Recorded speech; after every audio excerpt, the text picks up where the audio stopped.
வணக்கம் நண்பர்களே, நீண்ட இடைவெளிக்கு பிறகு உங்களை சந்திக்கிறதுல மிக்க மகிழ்ச்சி. தமிழ் மொழியை அழிப்பது யார் என்பது பற்றி தான் இந்த பதிவில் இன்னைக்கு நாம பார்க்க இருக்கோம். நம்ம தமிழ் மொழியை மத்திய அரசு அழிக்க முயற்சிக்கிறது என்ற எண்ணம் பல காலமாகவே நம்ம தமிழ் மக்கள் பலர்கிட்ட இருக்கு. இந்தியாவில் இருக்கும் என்னோட உறவினர்கள் மற்றும் நண்பர்களோடு நான் பேசும்போது மட்டும் இல்லைங்க, இங்கே ஆஸ்திரேலியாவில் இருக்கும் என்னோட நண்பர்களோடு நான் பேசும்போது கூட மத்திய அரசு தமிழ் மொழியை அழிக்க நினைக்கிறது என்ற எண்ணம் பலர்கிட்ட இருக்கிறத நான் பார்த்துருக்கேன்.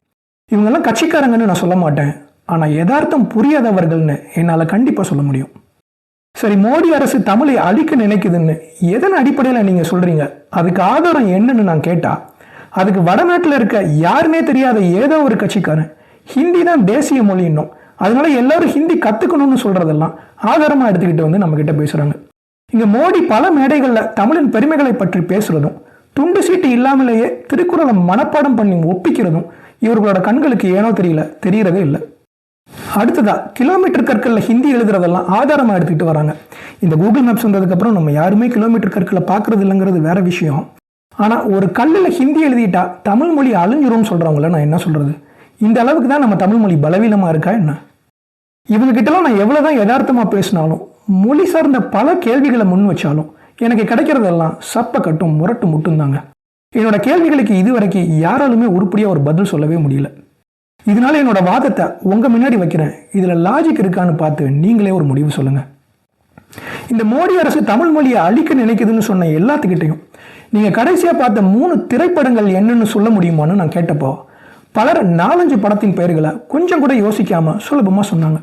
சரி, அப்படியே நீங்க கடைசியா படிச்ச 3 தமிழ் புத்தகங்கள் என்னன்னு நான் கேட்டப்போ ஒருத்தரால கூட அதுக்கு சரியான பதில் சொல்ல முடியலங்க. ஏன்னா பலருக்கு தான் படிக்கிற பழக்கமே இல்லையே. இதில் தமிழ் புத்தகத்தை வேற எங்கே தேடி படிக்கிறது? ஆனால் பாருங்க, எல்லாத்துக்கிட்டையும் சொல்லி வச்ச மாதிரி ஒரு பதில் இருந்ததுங்க. அது என்னன்னா, படிக்கிறதுக்கெல்லாம் இப்போ எங்கப்பா நேரம் இருக்கு. ஆனால் பாருங்க, நமக்கு கிரிக்கெட் ஸ்டேடியத்துலையும் பிரபலங்களோட கான்சர்ட்க்கும் கியூவில் காத்திருந்து டிக்கெட் வாங்க நேரம் இருக்கு. அதுக்கு பல மணி நேரம் தயாராகி நெடுந்தூரம் பயணம் செஞ்சு வரிசையில் நின்று நிகழ்ச்சி தொடங்க காத்திருந்து அதை கண்டு கழித்து வீடு திரும்ப நேரம் இருக்கு. ஆனால் புத்தகம் படிக்க நேரம் இல்லை. இந்த ஃபேஸ்புக், ட்விட்டர், இன்ஸ்டாகிராம், அதில் வர ரீல்ஸ், இதுக்கெல்லாம் நேரம் இருக்குது. வீக்கெண்ட் ஆனால் தண்ணி அடித்து வெட்டிக்கதை பேச நேரம் இருக்குது. ஆனால் தினமும் ஒரு 4 பக்கம் படிக்க நமக்கு நேரம் இல்லை. இன்னைக்கு ரஜினி, கமல், அஜித், விஜய் இவர்கள் நடித்த குறைந்தபட்சம் 5 திரைப்படங்களின் பெயர்கள் நம்ம எல்லோருக்குமே தெரியும். ஆனால் நமது தமிழ் நிலப்பரப்பை ஆண்ட சேர, சோழ, பாண்டிய, பல்லவ மன்னர்கள் தலா 5 மன்னர்களின் பெயர்கள் நம்ம பலருக்கு தெரியாது. எப்படி தெரியும்? அதை வாசிக்கிற பழக்கமே இல்லையே. சரி, அடுத்ததா உங்களுக்கு தெரிஞ்ச 5 திருக்குறளாவது சொல்லுங்கன்னு கேட்டேன். யாருக்கும் 1-2 தாண்டி அதுக்கு மேலே வேற எதுவுமே தெரியல. அடுத்ததா 8 தொகை, 10 பாட்டு, 14 கீழ்கணக்கு, இதுலேருந்து 2 வரி சொல்லுங்கன்னா அதுக்கும் பதில் இல்லை. அடுத்ததா 50 காப்பியங்கள்லேருந்து ஏதாவது ஒரு காப்பியத்தில் உள்ள 2 வரி சொல்லுங்க பார்க்கலான்னா அதுக்கும் பதில் இல்லை. சரி, இது கூட வேணாம், ஆத்திச்சூடியாவது சரியா சொல்லுங்கன்னா அதுவும் தெரியல. நமக்கு தான் சினிமா பாட்டை விட்டா வேறு எதுவுமே தெரியாது, அப்புறம் எங்கே ஆத்திச்சூடிலாம்? ஆக இங்கே பிரச்சனை என்னென்னா, இங்கே பலருக்கு தமிழ் வாசிக்கும் பழக்கமே இல்லை. சரி, அடுத்ததான் நம்மளோட தமிழ் எழுத்து பயிற்சி எப்படி இருக்குன்னு பார்க்கலாம். ஏதாவது 3 திருக்குறளை 3 குறளில் நம்ம எத்தனை பேருக்கு பிழையே இல்லாமல் எழுத முடியும்னு நினைக்கிறீங்க? அப்படியே உங்களை சுற்றி இருக்கும் உங்களோட நண்பர்கள் கிட்ட ஒரு பேப்பரையும் பேனாவையும் கொடுத்து முயற்சி பண்ணி பாருங்களேன். ஏன்னா இது ரொம்ப கஷ்டமான சவாலாக இருக்கும்னு நினைக்கிறீங்களா? சரி, ஒரு எளிதான ஒன்றை பயிற்சி பண்ணி பார்க்கலாமா? மெய் எழுத்துக்களில் உள்ள 18 எழுத்துக்களை எழுதி சொல்லி பாருங்களேன். பொழுதுபோக்கா சும்மா ஒரு விளையாட்டா இதை முயற்சி பண்ணி பாருங்களேன். எத்தனை நபர்களால் அதை சரியான வரிசையில் ஒரே முயற்சியில் பிழையே இல்லாமல் எழுத முடியும்னு பாருங்க. அப்படியே தமிழ்னு உருகிற நம்ம எத்தனை பேர் நமது கைபேசியில் தமிழ் கீபோர்டு இன்ஸ்டால் பண்ணி வச்சிருக்கோம்னு பாருங்க. ஆங்கிலம் கலந்த தமிழ் பேசுகிற காலம் போய் இப்போ லட்டின் ஸ்கிரிப்டில், அதாங்க இங்கிலீஷ் ஸ்கிரிப்டில் தமிழ் எழுத ஆரம்பிச்சிட்டோம். என்னோட நண்பர்களுக்கு நான் தமிழ் எழுத்துக்களை கொண்டு தமிழில் குறுந்தகவல்கள் அனுப்பும் போதெல்லாம் பெரும்பாலும் பதில் தமிழில் தான் வரும், ஆனால் பதில் இங்கிலீஷ் ஸ்கிரிப்டில் இருக்கும். இந்த அழகில் தாங்க நம்ம தமிழ் எழுத்து பயிற்சி இருக்குது. ஆனால் சொல்கிறது என்ன? மோடி தமிழ் அழிக்கிறார். இந்த காங்கிரஸ் கட்சி மேலே எனக்கு பெருசாக பிடிப்பெல்லாம் ஒன்றும் இல்லைங்க. இந்த 1960களில் காங்கிரஸ் கட்சி ஹிந்தி திணிப்பு செய்ததாக சொல்கிறாங்க இல்லையா? அதாவது தமிழை அழிச்சிட்டு எல்லாரும் ஹிந்தி கற்றுக்கணும் அப்படின்னு அவங்க சொல்லியிருப்பாங்கன்னு நான் நினைக்கலங்க. தமிழோட ஹிந்தியும் சேர்த்து படிங்க அப்படிங்கிற எண்ணத்தில் தான் அவங்க அதை சொல்லியிருக்கணும்.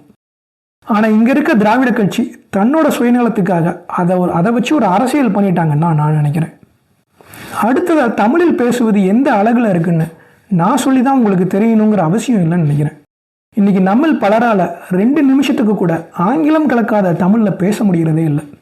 அடுத்ததா என்சிஇஆர்டி என்று சொல்லப்படும் தேசிய கல்வி ஆராய்ச்சி மற்றும் பயிற்சி கவுன்சில் கடந்த ஆண்டு எடுத்த கணக்கெடுப்பின்படி தமிழ்நாட்டில் உள்ள 3ஆம் வகுப்பு படிக்கும் மாணவர்களில் பாதி பேருக்கு தமிழ் சரியாக படிக்க தெரியாது என்றும் வெறும் 20% குழந்தைகளுக்கு மட்டுமே தமிழ் உரையை புரிந்து கொள்வதில் குறைந்தபட்ச தேர்ச்சி பெற்றிருப்பதாகவும் கண்டறிந்திருக்கிறார்கள்.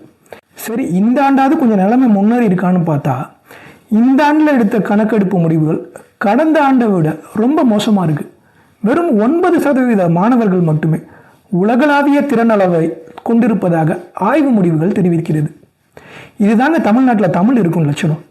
ஆக நாம் தமிழ் வாசிக்கிறதில்லை, தமிழில் எழுதுவதில்லை, தமிழில் பேசுவதில்லை. ஆனால் நம்ம சொல்லிக்கிறது மோடி அரசு தமிழை அழிக்கிறது.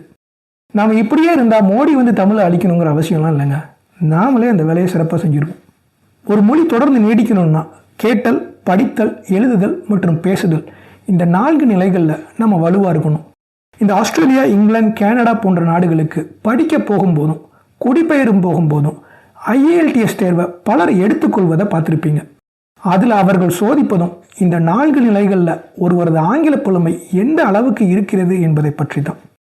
தமிழ் மொழியை வளர்க்கணும்னா தமிழின் மூச்சு, தமிழின் பேச்சுன்னு சும்மா அரசியல்வாதி மாதிரி வீரவசனம் பேசிகிட்டு இருந்தால் மட்டும் பத்தாது. தமிழை வளர்க்க நாம் என்ன செய்யலாம்னு இப்போ பார்க்கலாம். தமிழ்நாட்டில் 8 கோடி பேர் இருக்கும். இதில் இந்த சின்ன குழந்தைங்க, வயசானவங்க, பள்ளிக்கூடம் மற்றும் கல்லூரிக்கு போகிற மாணவ மாணவிகளை எல்லாம் ஒதுக்கிட்டு பார்த்தாலும் 3 கோடி இளைஞர்கள் இருக்கும். அதாவது 25 முதல் 49 வயது வரை உள்ள 3 கோடி இளைஞர்கள் தமிழ்நாட்டில் இருக்காங்க. இந்த இளைஞர்களில் 1/3 பகுதி, அதாவது 2 கோடி பேரை ஒதுக்கிட்டு 1 கோடி பேர் மட்டும் மாதம் ஒரு புத்தகம் படித்தா அது எழுத்தாளர்களுக்கு எவ்வளவு பெரிய ஊக்கத்தை கொடுக்கும்னு கொஞ்சம் யோசிச்சு பாருங்கள். இதன் மூலமாக பல துறைகளில் மேலும் ஆராய்ச்சி பண்ணி பல புத்தகங்கள் வெளிவரும். இது ஒரு சுழற்சியாக போய்கிட்டே இருக்கும். எழுத்தாளர்களுக்கு பணமும் ஊக்கமும் கிடைக்கும், நமக்கு அறிவும் மொழி புலமையும் கிடைக்கும். இது 2 பேத்துக்குமே வின் வின் சிச்சுவேஷன் இல்லையா? அண்மையில் நான் திருவாசகம் வாசிக்க தொடங்கினேன். அதை படிக்க படிக்க அதுலேருந்து பல தமிழ் சொற்களை நான் கற்றுக்கொண்டேன். இப்படி தாங்க நம்ம புதிய தமிழ் சொற்களை கற்றுக்கொள்ள முடியும். ஒரு திருவாசகத்துக்கே இப்படின்னா அப்போ இதெல்லாம் நம்ம படித்தா நம்முடைய தமிழ் புலமை எந்த அளவுக்கு போகும்னு கொஞ்சம் யோசிச்சு பாருங்கள். தமிழ் புத்தகத்தோட விலையும் குறைவு தாங்க. சராசரியாக 150 ரூபாய்க்கும் குறைவாக தான் அது இருக்கும். இது ஒரு சினிமா தேட்டரில் நாம் வாங்குகிற ஒரு பாப்கார்ன் விலை கூட இல்லைங்க. ஒரு புத்தகம் சராசரியாக 300 பக்கங்கள் கொண்டதுன்னு எடுத்துக்கிட்டா நாள் ஒன்றுக்கு 20 முதல் 30 நிமிடங்கள் ஒதுக்கி 10 பக்கம் படித்தாலே ஒரு மாதத்துக்கு ஒரு புத்தகத்தை நம்மால் சுலபமாக படிக்க முடியும்.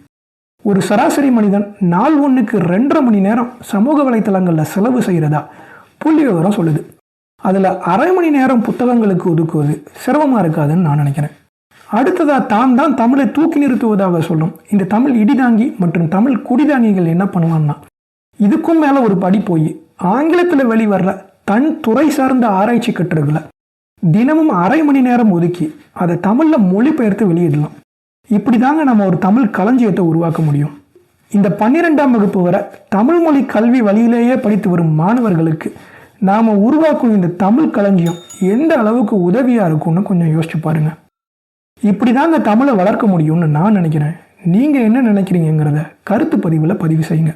இந்த அரசியல் வீரவசனம் வேற, யதார்த்தம் வேறன்னு இப்போ உங்களுக்கு புரிஞ்சிருக்கும்னு நினைக்கிறேன். இணைந்திருந்ததற்கு நன்றி. நான் ஜெய நாராயணன்.